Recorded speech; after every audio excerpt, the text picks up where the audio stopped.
وترى الشمس إذا طلعت تزاور عن كهفهم ذات اليمين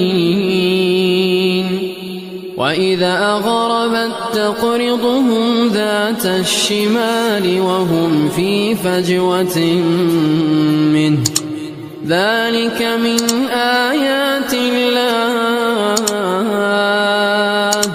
من يهد الله فهو المهتد ومن يضلل فلن تجد له وليا مرشدا।